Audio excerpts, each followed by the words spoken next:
Assalamualaikum warahmatullahi wabarakatuh.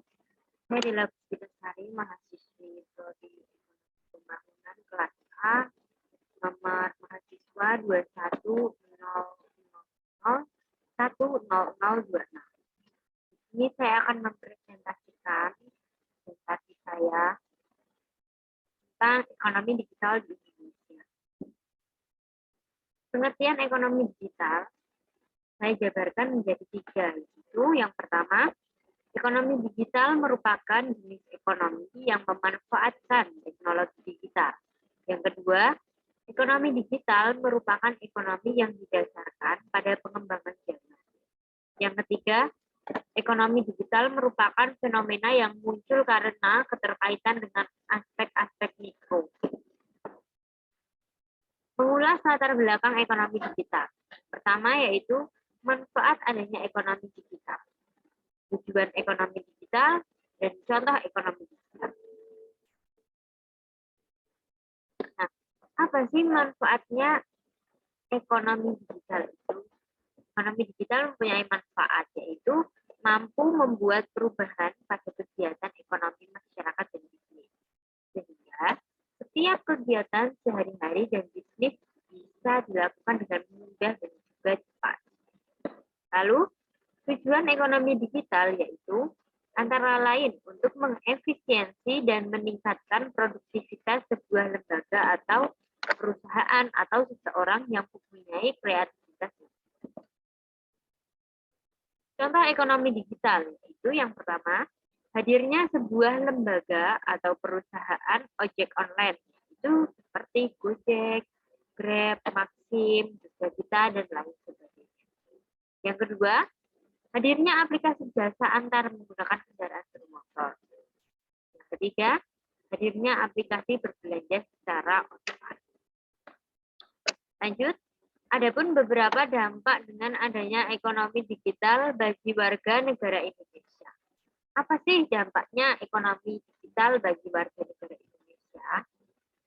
Tentunya pasti ada dampaknya, yaitu salah satu dampak yang diterima oleh warga negara Indonesia dengan berkembangnya ekonomi digital yaitu adanya perluasan lapangan kerja yang melimpah. Lalu, adanya kemudahan mendapatkan produk luar negeri yang menguntungkan warga negara Indonesia.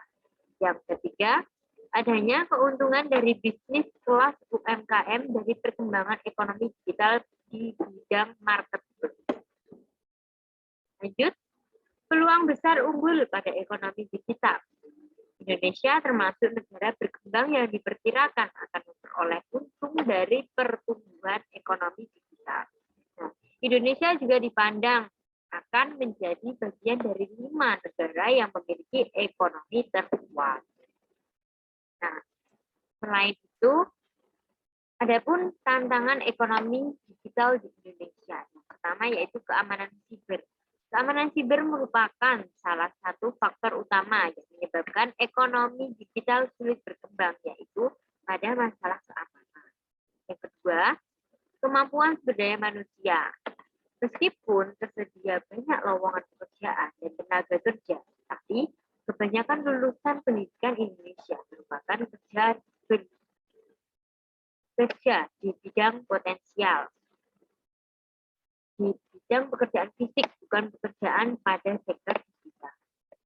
Yang ketiga yaitu infrastruktur yang buruk. Infrastruktur internet di Indonesia masih tersentral di beberapa wilayah, beberapa ibu kota besar, dan ibu kota provinsi telah memiliki jaringan internet yang stabil, namun tidak ada beberapa wilayah kota kedua atau kota ketiga yang belum memiliki jaringan internet yang stabil. Lalu, apakah ekonomi digital di Indonesia akan terus berkembang?